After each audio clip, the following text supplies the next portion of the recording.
Hi guys, Victoria here. Before we get to the podcast, I wanted to be sure you knew about the free online starter course we have available at the Victoria Stilwell Academy called Building Your Dog's Confidence. You can enroll for free anytime from anywhere. So whether you're looking for advice about your dog or you're wanting to test drive VSA before enrolling in one of our professional learning experiences, visit vsdogtrainingacademy.com now to get your free course. That's vsdogtrainingacademy.com. And now, on to the podcast.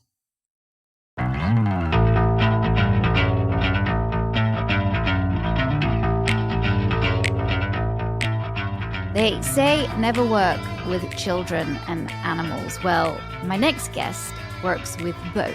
Well, actually, she also works with parents, but her name is Jennifer Shryock, and she is a certified dog behavior consultant, a licensed family dog mediator, and is the owner and founder of Family Paws LLC. She has a certification from the International Association of Animal Behavior Consultants, holds a duo degree in special education, more than 30 years of experience. She served on multiple boards, including the International Childbirth Education Association, was former Vice President of Doggone Safe, a non-profit dedicated to dog bite prevention and victim support. She has created Family Paws Parent Education, which offers programs and services worldwide. It is such a vital service you offer and provide families who already have children, very young children. I know you focus on that, and also expectant parents. Jennifer, welcome to the podcast. Well, thank you so much for having me. It's great to be here. Now, you're going to be speaking at the conference, and your title is Dog Aware for All Generations, Learning the 4 Key Concepts All Families Must Know. And the focus is, wouldn't it be great to be able to prevent more dog bites to children? And so you're going to be talking about the 4 key components of dog aware skills. Those are body language, sensitivities, proximity, and supervision, something that use the acronym BSPS, and how introducing these key points can be a great guide for families towards a path of safer choices between children and dogs. I've wanted you to speak at the conference for a long time, and I'm so glad you're here, because I don't think there's anything more vital than us learning about how to keep our children, especially our babies and toddlers, safe around dogs. I agree. So what led you into this line of work? Really interesting. I was president of German Shepherd Rescue many, many, many years ago, and people would call, and their consistent calls were that they had a dog and baby situation, or they had fears about bringing home a baby with their German Shepherd. And many just did not have alternatives, and there wasn't a lot of information out there about dog and baby information. I have always been passionate about supporting new and expecting families. I've been a nursing mom counselor. I've been a welcome baby supporter, volunteered all the time.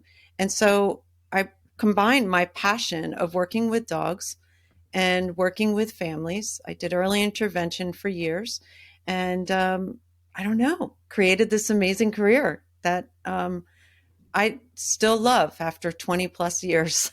Now, you speak all over the world on this topic. Could you say or some of the most important components that needed when, let's say, somebody comes to you and says, we're about 3 months away, this is our first child, we have a dog here, we want to ensure that our dog is safe around our child and our baby, what do we do?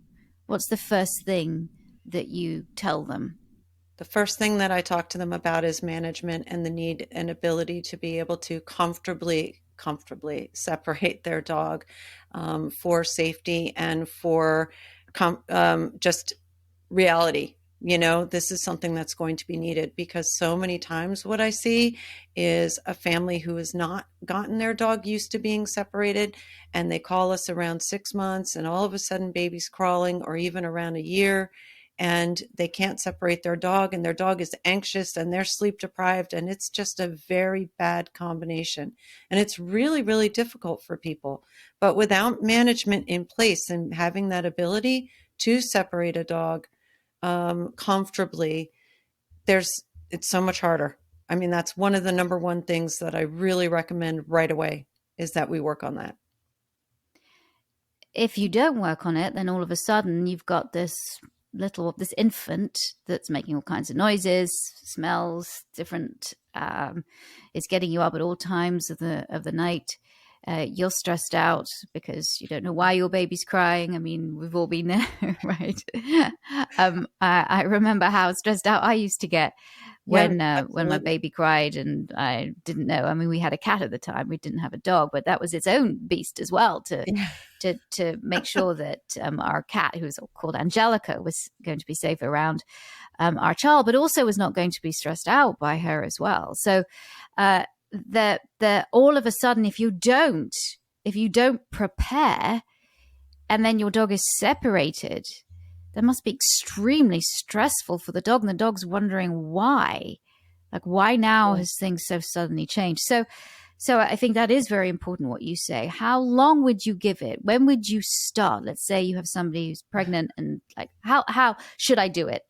3 months before, 4 months, 2 months, a month? Oh boy, I tell people from the beginning, I would love, to be honest with you, that in group classes, people were constantly practicing this kind of thing, just when they're puppies, being able to safely, comfortably be separated. Just because you never know when you're going to have a grandchild over or visiting children or need that sanity time. Haven't we run into this problem with so many people being home during the pandemic and not being able to separate their dogs or not being able to leave their dogs? And so I think it's kind of along the same lines. So I say it's never too late to prepare, but it's never ever too early. Now, baby's arrived, and the new parents, the new mom, they're trying their best. The dog's not doing very well. Yeah. The dog is not doing very well. What would you say then? Separation is fine, it's working, but the dog is very anxious. What are some of the things that you tell parents to do? So, first, we need to figure out what exactly is causing the anxiety, what patterns they're noticing. Is it when the baby cries? Is it when they pick up the baby? Is it when one of the parents has the baby versus one or the other? So, there's a lot of detective work I like to do there before, and then decide kind of how we're going to approach that. And when we say separation, what I'm looking at is having, with a newborn, having a play yard or something that goes around. If mom's sitting in a chair nursing or feeding baby, then we have a play yard around her so that the dog can be on the other side and getting used to seeing the sights, the sounds, the smells, just that acclimation. So not separating, meaning we're going to put you out back or we're going to put you in another room completely. There might be times that is an option as part of the management, but we're not going to have that be the majority of the time. So we're going to look at indoor tethering, crating, gating, play yards, X-pens, all that kind of thing. Yeah. So if a dog is feeling really anxious, I'd want to really dig deep to see what is exactly they're anxious about and then work towards that. If it sounds, then there's a lot of different things that we can do to kind of help with that, recording the actual baby's cries and noises, work on desensitization there. If it's, when one person has the baby in their arms versus another, that's really interesting too. So figuring those things out is really, the detective work that I think is involved. Now, I hear this term a lot, active supervision. And I've told families myself, you have to make sure that you actively supervise. Active supervision doesn't just mean, that the baby is in a chair and, you're doing the washing up and the dog is hanging out. Could you tell us some scenarios or some ways that, maybe people don't really understand active supervision and what actually is it? Oh, yeah. What does it mean? So to me, I always say awake, adult, aware, active supervision. Um, so it's a combination of things. And one of the things that we're going to be talking about at the conference is about dog aware, because you cannot supervise actively and with awareness unless you have other components of the dog aware concepts. So you must understand body language. And when you understand body language, you can start to understand a dog's sensitivities because you might recognize them better. And then you can understand and read the body language when there's confusion and stress about proximity. And then you can actively supervise. So for me, you can't have active supervision. We can say supervise all day long, but that's why I put together the 5 types of supervision, because you can't actively supervise unless you really understand body language, the dog sensitivities, proximity and how it matters. Then I feel you have a complete picture of what supervision is. If you are worried about, your dog has maybe bitten before and it wasn't a serious bite, or I don't know what constitutes a serious bite and what isn't a serious bite. I think that any time a dog snaps or Yeah, makes contact, I mean, we have problems, right? But exactly. if a dog does have a history, what would you recommend? So that really depends. I was just talking about this the other day. If the dog has a history, we're going to look at the type of history that the dog has. So, for example, if it's this unknown, unfamiliar person who got in the dog's face and was unexpected, um, you know, that's different than if it was the trusted adults in the house, right? It's a little bit different to me.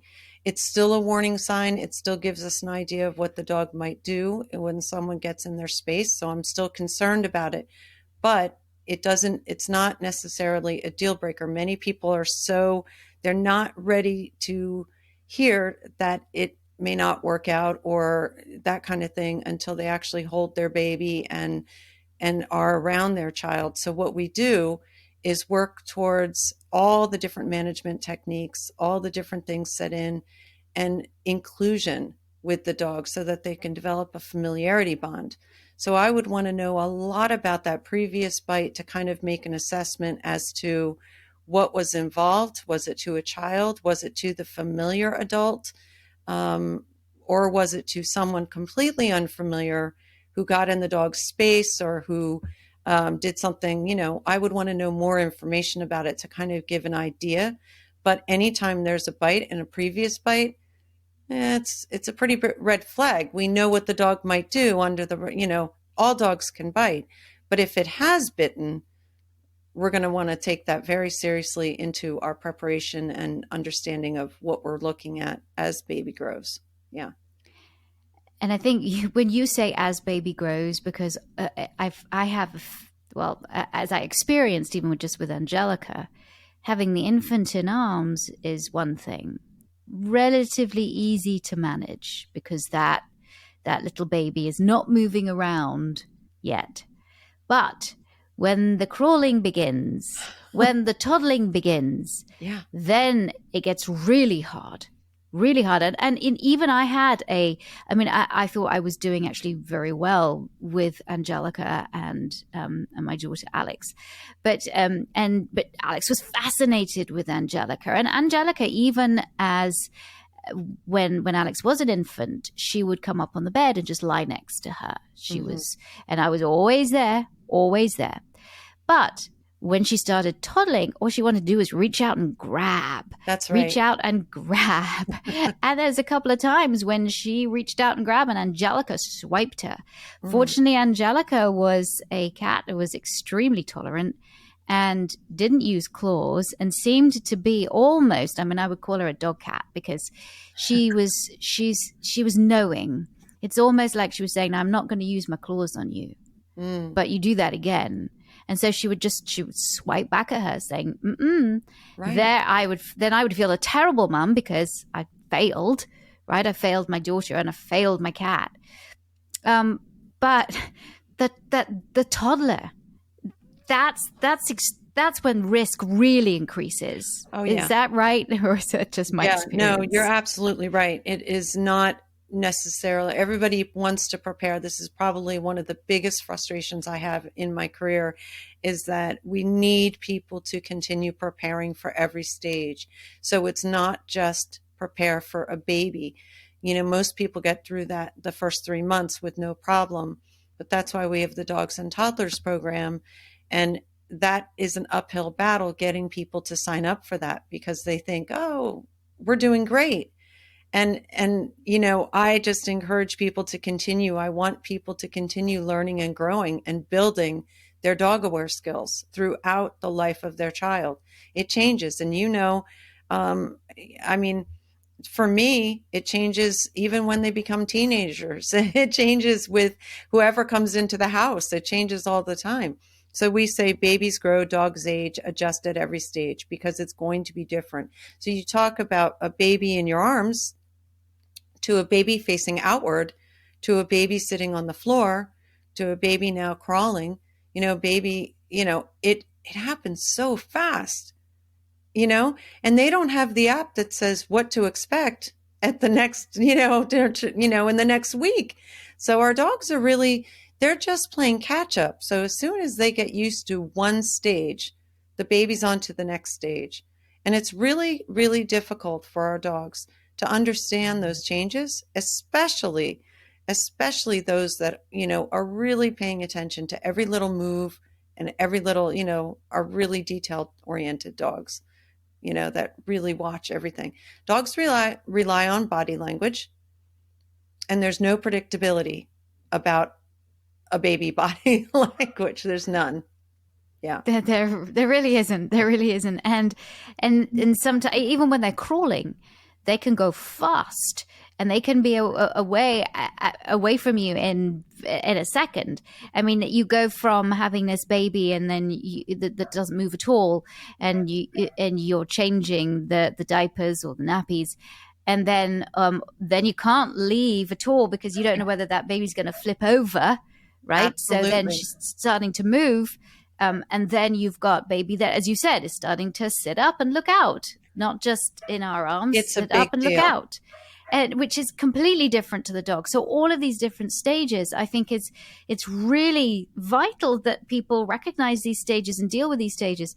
So then now you've got the toddler. You've got the toddler that's walking around and grabbing and doing and just wants to say hello. And Yeah.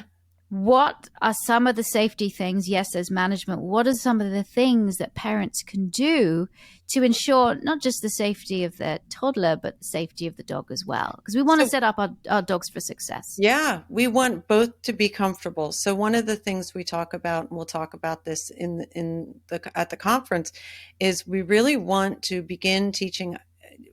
I think a lot of people are afraid of working with this age group, and I say this age group is actually magic because they are sponges. What you do, what you model for them, they imitate, they learn. So for me, making sure that you're modeling appropriate interaction is one of the key things.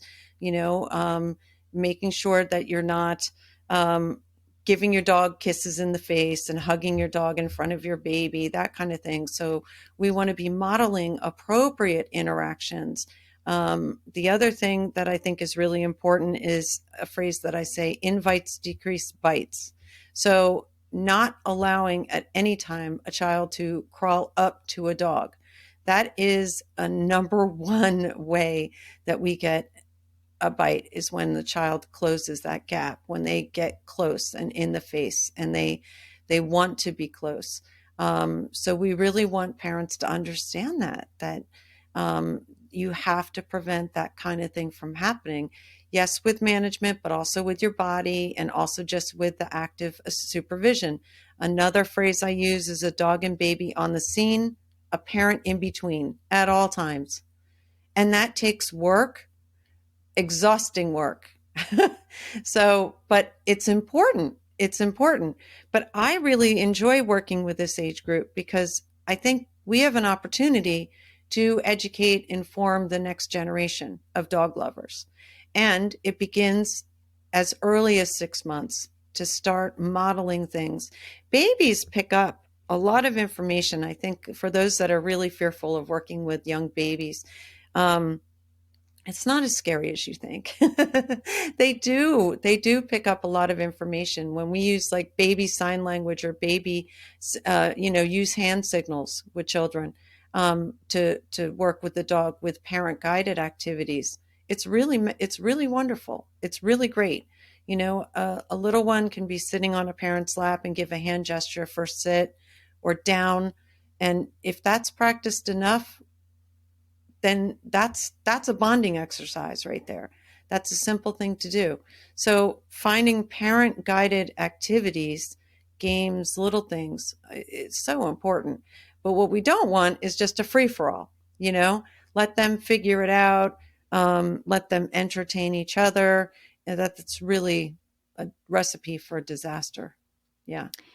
We'd all like to think that our children and our dogs are going to grow and live in harmony together. And if you look at YouTube and Facebook and some of the stuff that's Oh posted boy. there, sometimes by actually quite reputable sites that you think, why are you sharing this content? Why did you Yeah. make this content?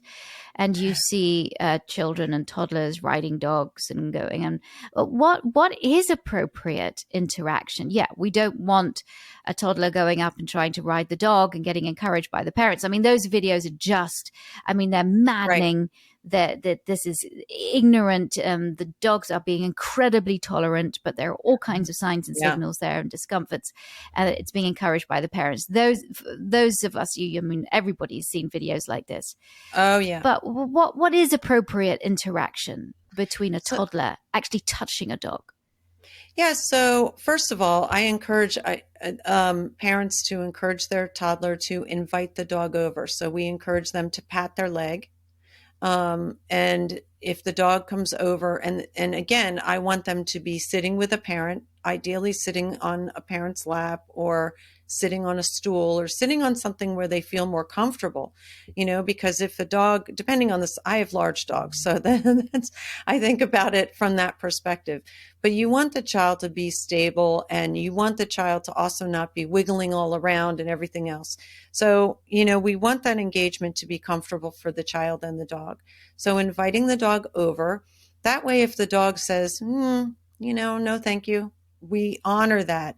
And we teach the child to say, okay, thanks, blow a kiss or wave, but we're not going to touch the dog, and we broadcast, look, they turned away. He doesn't want to come over right now. He's saying no, thank you. And so let's just blow him a kiss. Let's do something else, that's something that I really strongly encourage. It's funny because my daughter learned not to approach dogs. And even when we were out on a walk, occasionally we would have a neighbor who really wanted us to have our daughter touch her dog. And my daughter was like, no, thank you, and just blew a kiss. And so, what we're teaching in the home, they will practice outside of the home, which is really, really, really important in today's world with so many dogs out there. It's important that we start in the home to help our children to know, listen, if the dog says no, that's no. And if you're, and what that looks like in body language. And I believe that we can begin teaching that very early on. So that's one of the things that I really encourage is inviting the dog over with a parent there, with a parent like sitting on the child sitting on the lap, or the child sitting on a stool or standing on a stool, just a little bit higher, so the dog, they're not eye level, and so it's like stationing. They have a spot that they go, and that's when we engage with the dog. And then, or the other things I recommend are simple games, like little activities. I love games. Hide and seek is a great game, where a toddler can go hide and a parent can bring the dog, or they can call the dog, or the parents go hide and the dog, and then you drop a handful of treats on the floor to have them eat. But those kinds of things, parent guided activities, not just free flowing where it's not structured. That gets the dog confused, conflicted, and often the child conflicted. So many of those videos that you talk about, that I've seen a million of them as well. I feel like you were watching me work on the presentation. so there might be a couple of hairy videos in there, but you know, it it's really important to look at how much, like, sometimes the child's having fun and sometimes the child's really uncomfortable. And we have to pay attention to both the child and the dog's comfort level. It's really, really important. And especially when they're babies and they can't verbalize what they're feeling. So there's lots of things to consider. I remember on It's Me or the Dog, I had a case. It was an English Bull Terrier, and it was a family with three young boys. And the youngest boy couldn't have been more than 2 years old. And he had been obviously imitating the behavior of his father, who regularly would take the dog in order to correct it, would sort of put his hands on either side of the dog's muzzle and Mm, sort of grab and like tell the dog off. And of course, and I had just got into the house and was just finding out, the issues that they had with this dog, who was called Dakota. And there was a moment when when I just sort of saw this mayhem, and my heart sunk as the youngest was getting very frustrated and went up to Dakota and grabbed Dakota on either side of the muzzle and oh, squeezed. And it was almost like I could see things happening in slow motion. I was like, oh, no, that's a absolute bite waiting to happen. Fortunately, nothing did. But it yeah, was a case of me telling the dad, your kid is watching you and watching how you correct, and they are going to do the same thing. So you're absolutely. actually setting both your child, who I know you love and adore, and your dog, who maybe you don't love and adore so much, but that's the reason why I'm here. But you're actually setting them up for failure. Yeah, yeah. Well, you know what? We can set them up for success. So, as you know, one of the things with I started with our kids learning to stand like a tree and what to do. And a really funny story is my son used to come home from baseball practice. He was about 16. And being a 16-year-old, lovely child, but he was not really into me telling him what to do with our large shepherd. Can you imagine? And Can you so I was, imagine? Yeah, so he exactly. comes home sweating, and Oliver wants to lick him, and he'd get excited, and David would be like, no, no, stop it, no matter what I would say. And I would get anxious every time David was coming home because I knew it would be this big commotion. And so one day we were all sitting in the living room, and David came home from practice, and and our youngest said, David, this is what you do. And she gets up and she shows him stand like a tree. And she says, and calls Oliver over, and Oliver sits, and she said, now that's what you do. But if Wow. I had done that, and I think she was about 4, if I had done that, it wouldn't have mattered at all. I mean, it wouldn't have mattered at all. So it was really, really beautiful. But on the other hand, in modeling, I think about one of our dogs. We used to walk by and rub his tummy with our foot, like our foot. Like, instead of bending over, we would just rub his belly with our foot. He'd roll over, we rub his belly. Well, our toddler saw us doing that, and she tried to do the same thing. And it looked like she kicked him.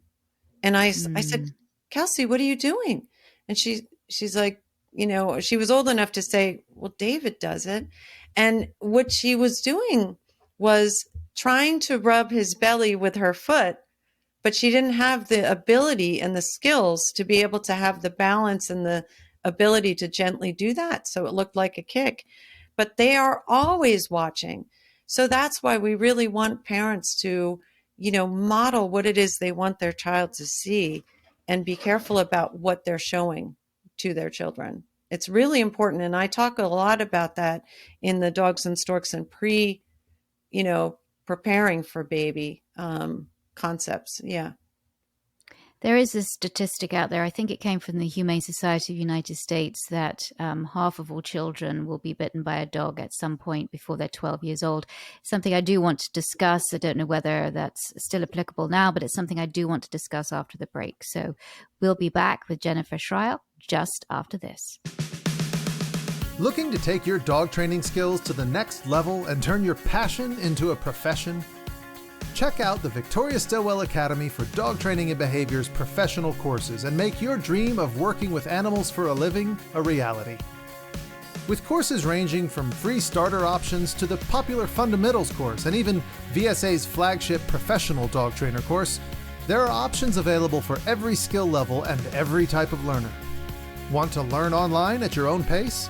All of VSA's courses are learner-centered, performance-based experiences designed using the latest concepts in the field of human adult learning to provide maximum efficiency and get you started quickly with a powerful tool set in your arsenal. Want a more customized learning experience? VSA's flagship dog trainer course also provides a premium add-on option which allows you to get the ultimate package. Connect with fellow students in a small private class that meets regularly for live private coaching and support-based meetups. Benefit from shadowing a local mentor in your area, and also attend multiple virtual and in-person learning intensives, obviously only when it's safe and practical to do so. Forget about watching another repurposed webinar or a recorded live event. All of VSA's content is fresh, new, and purpose-built to deliver an unparalleled learning experience. Plus, all dog trainer course students, whether online only or those also in the add-on in-person track, are provided with a dedicated faculty advisor to help mentor you through your course experience every step of the way. During these times of COVID, there are online course options springing up everywhere you turn. But VSA has been delivering its state-of-the-art learning content for years and leading the field with its commitment not just to giving you great material, but delivering it via a powerful learning system custom designed to help you learn and apply what you need to know to give you the skills, the knowledge, and the confidence to change the lives of people and dogs. So join the VSA family today and find out which path is right for you. Learn more and enroll in a free starter course today at vsdogtrainingacademy.com. That's vsdogtrainingacademy.com. Join us at the Victoria Stilwell Academy, the future of dog training. Welcome back. We're talking to Jennifer Shryock, and she is going to be speaking at the conference. Look, the conference, guys, April the 21st to the 23rd. We really hope that you can join us. Register now, dogbehaviorconference.com, and you can hear Jennifer speak as well as 11 other fantastic speakers talking about all kinds of subjects. And if you're a trainer, an animal care professional, or you just love dogs, we encourage you to attend. It really is an amazing 3 days. You don't have to be there all the time. You can come in and out whenever you want, and because you're not probably going to be able to listen to all the presentations live. We have people from all over the world, so sometimes it's in the middle of the night. But the good thing about this is that once you register and all the presentations have gone out live, you have access to those presentations for a whole year afterwards, so you can continue with your learning. And I encourage you to come. So dogbehaviorconference.com. I hope to see you there. I will be there all 3 days as I'm emceeing the event, and I'm very, very excited. So I look forward to seeing you all. But I was talking before the break about the Humane Society of the United States, their statistic that half of all children will be bitten before the age of 12. Is that realistic? Is that a little... I don't know where that statistic came from. Don't know either, but it's terrifying to think about, right? It's one of those things that I think we really need to make a dent in and make sure that it changes.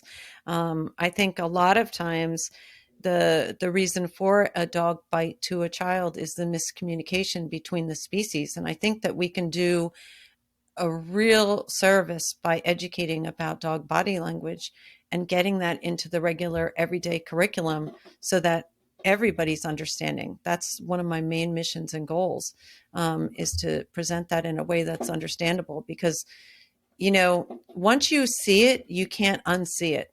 And so I think statistically wise, it's really hard to know what the numbers are, because I tend to get clients who that they've been bit, there's a bite, it never was reported. So I just don't know, but it's terrifying if that's accurate. You know, it's something we need to change. We will change. I used to be a presenter. Yeah. And I went to a lot of schools and taught them to be a tree and curl up like a stone. And the kids loved it. And they would go back and tell their parents. I love that. They'd be so Yes. excited. They would go and tell their parents and educate their parents. I thought that was really funny.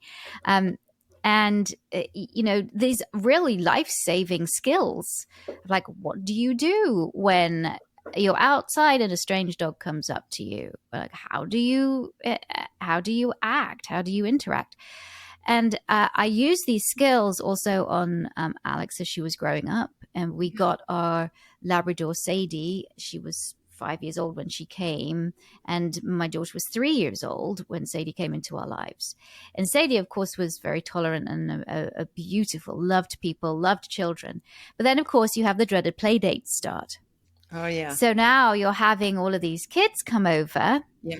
and you're managing all these children, and you can't keep an eye on all the kids and your dog at the same time. And then, of course, we added a Chihuahua. So, of course, I trusted my Labrador more than I trusted my Chihuahua, but I had to keep my Chihuahua safe because even though she is pretty good with people, when they come in to begin with, she's always just a little bit wary, and especially with kids. So Sure. I would have to manage that environment. I wanted my daughter to have that interaction and to have friends over. And so I ended up, because sometimes you have more than one or two children come over, you have to be focused on them. I ended up creating a safe zone, a den-like space, just a lovely place for both of my dogs to go and to relax and be away so that I could put my full focus on these children that had come to my home, because it's my duty to keep them safe. Absolutely. And so I felt like I was doing a pretty good job. Now, the problem is when Alex went for play dates in other people's homes, other people who had dogs. And I do remember this one time when she was going to see a friend. It was a relatively new friend. And we knocked on the door. And we were met by some furious barking. The door opened. I think the nanny was there with Alex's friend. And I have this just mid-size, I'd say, terrier type dog just barking at us. And it wasn't a really friendly bark either.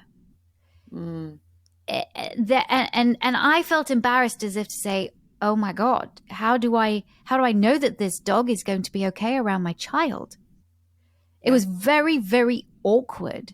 But in the end, I had to ask. I was like, how is this dog around children? Fortunately, it was all right. But I asked her to put the dog away. Yeah. Yep. What is appropriate in that situation? Oh, how can you avoid that awkwardness? Yeah. I wish I knew. I've been in that situation so many times, and mostly with family members. I actually have a sister, that, I wasn't comfortable with her dog, and we just didn't visit at her house because her dog was, bit, and it made me very uncomfortable with my young children. We made alternative places to meet, and it can be really, really a complicated situation because you have both sides and there's social pressure on both sides. But that situation in particular worries me a lot because you have someone else who's watching, who's not the adults in the home. It's a nanny, someone else who may not have as much experience with the dog, maybe is not as close to the dog. And so that would worry me a lot too. But I did the same thing, or I often wouldn't have that play date. But I would stress out a lot when I had. But we have to be comfortable asking for the dog to be put away, And this is where I think more education needs to be out there. That the expectation isn't for the dogs to be playing with the children, running around.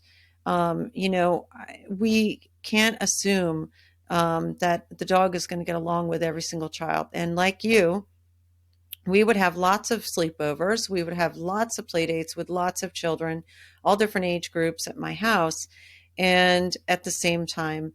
And we made space for our dogs to be separated. And people would say, well, where are the dogs? And I said, well, they're relaxing. They're in their comfortable spot.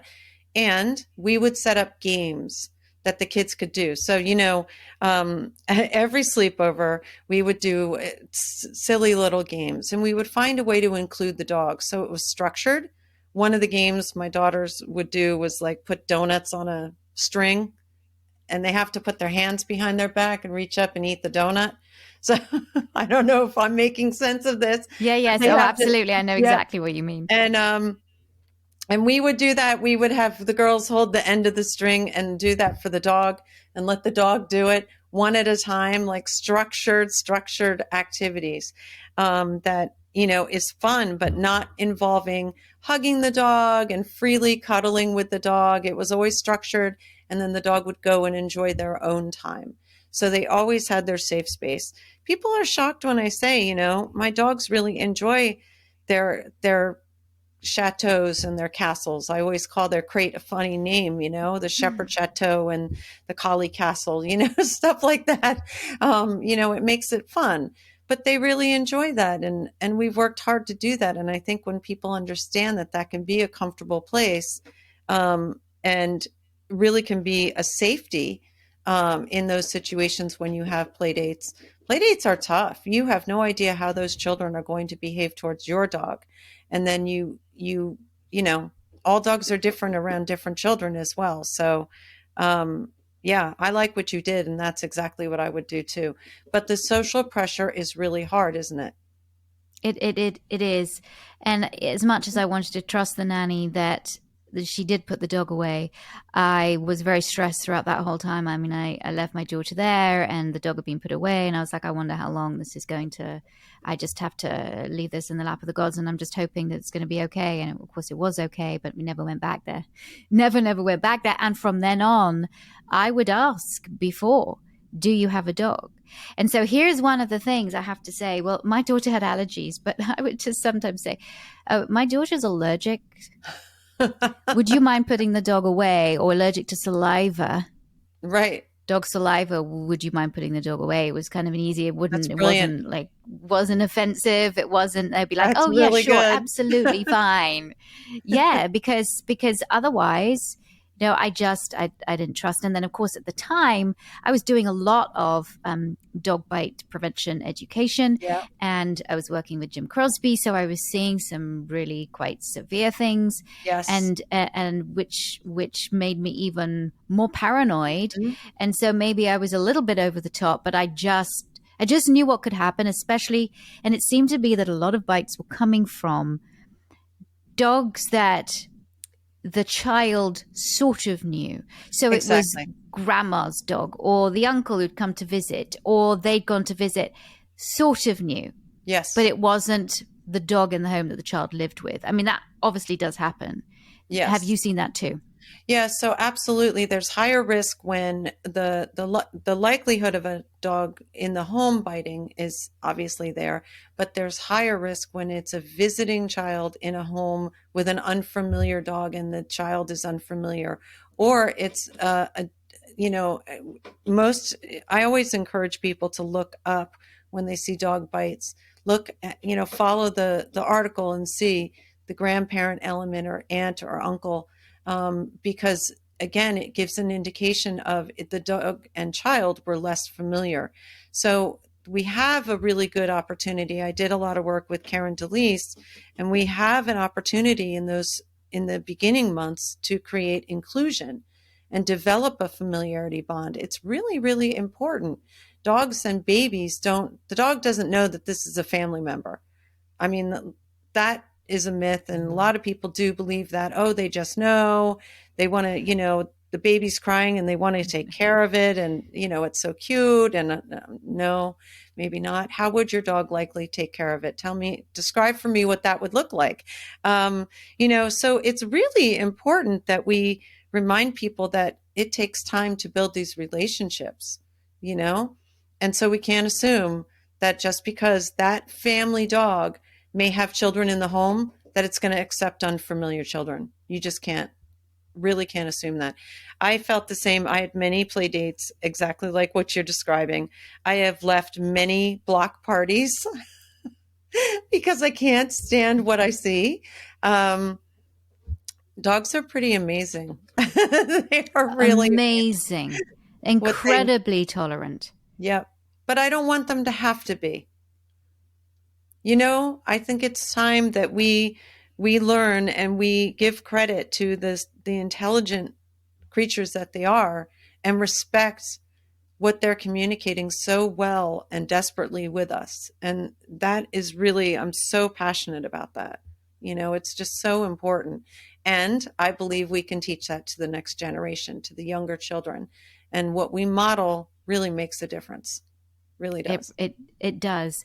I also I have to say that children and their sort of lack of impulse control, even when they get older, and when we're talking teenagers now, Oh, and yeah. they want to kiss and hug the dog, and even Alex, who's got an amazing relationship with Chihuahua Jasmine. I mean, they've grown up together. They're almost sisters, but she just can't resist it. And maybe Jasmine is sitting with me, and Jasmine does not like faces coming close to her face. That's Right. just, she doesn't like it. But then Alex is just, she just forgets. And then she comes over and she wants to touch and kiss Jasmine. And Jasmine has a little snap. And I'm like, really? Really? Yeah, How many times do I have to tell you? So I know. it's really difficult, even for teenagers, to kind of stop that impulse to want to have a connection. It is very difficult. And, you know, I had to prevent myself from saying to my daughter, you know, give him a hug, you know, because we want to show our human form of affection, right? We do. My husband is, I caught him one time giving one of our dog Windsor a kiss in the face and almost suggesting to Kelsey, give him a kiss. And I was like, Oh, honestly, what, okay, what have you learned anything, you know, over the years? So it's really, really hard. And, you know, some of these things are just going to take time. It's going to take, and after 20 years, I keep thinking it's going to get better. And I do believe we're making progress. I do. I do. We're seeing a lot of people who come even before they have their baby or know, you know, before they're pregnant, who are inquiring. And it's beautiful, you know? But I believe there's a long way to go and we just got to keep at it. But it's hard. It's hard. He never did that again, by the way. I made he him, never I did. said, okay, since you did that, now we're going to do a little video about it and talk about it and let other people see and learn that this goes on. The struggle is real. Yes, it is. It's almost like with my husband. It's when I go into these families and it's either the one side of the couple does more work than the other, or one's always walking the dog and the other doesn't, and it's like, come to my house where it's almost impossible to get my husband to walk the dogs unless I'm away on business, because it's always me. And I'm like, I could be my own episode if it's me or the dog. So yes, but that's good because, you're experiencing it in your own family. Yeah, And so that's absolutely. something that you understand and you can empathize with. I It's think that's very true. important. Now, It's very true. for professionals who are taking on a client that have young children in the home, well, what's your advice to them? Well, my advice to them is to get as much experience in understanding the different developmental milestones and stages so that they know what they're walking into. You know, if you don't have experience with babies, YouTube is a beautiful thing. You can go and look up all different stages in development. We were talking about crawling. Just look up the millions of different styles of crawling. Look up styles of crawling and you can see what our dogs are exposed to. I really recommend that. I mean, that's one of the reasons we have our program is so that dog professionals who don't have children can gain some confidence in understanding more about this. But that's really my biggest advice is to get informed about the different stages and how that might impact the family dog and what you're looking at so you can get the whole picture. Because if you go in there with just training and everything else and not understanding the family dynamics with the different stages, you may not do as complete a job as if you are familiar with what that family might be going through. If people want to find out more about your programs, where would they go? So they can go to familypaws.com. That's our main website, and there's lots of information there. Lots of fun things to do, too. And of course, you're going to be speaking at the conference. You're going to be speaking. Your title is Dog Aware for All Generations, Learning the 4 Key Concepts All Families Must Know to Reduce Dog Bites. That is the goal, to just encourage the both, or expose the dog to the child and the child to the dog in a very safe way, and to encourage harmonious relationships within the family between species. Jennifer, I'm so glad that you are speaking at the conference, and thank you so much for joining me on the podcast today. Thank you so much for having me. I'm really looking forward to it. That's a lot of great information for you guys that do have or are expecting, or that do have children already, young ones, even teenagers, because as you heard, even the teenagers. But for those of you who are going to be working with families, I think this is really important information, and I would absolutely encourage you to check out Family Paws. We've come to the end of the podcast. Thanks so much for listening. I knew this was going to be a fantastic one. We have some great episodes coming up as well. But again, I encourage you, come and hear Jennifer at the Dog Behavior Conference. Go to dogbehaviorconference.com and register, and I will see you there. Okay, that's it. And take care of yourselves, and I'll see you on the next podcast. Thanks for tuning in to Victoria Stilwell's Positively podcast. For Victoria's online dog training courses, more information, and helpful dog training tips, visit her official website at positively.com. Become a professional dog trainer with the Victoria Stilwell Academy at vsdogtrainingacademy.com. Get connected on Facebook, Instagram, and other social media as Victoria Stilwell, and follow her on Twitter at Victoria S. Be sure to tune in next time as Victoria helps you and your dog live your best life together. Positively.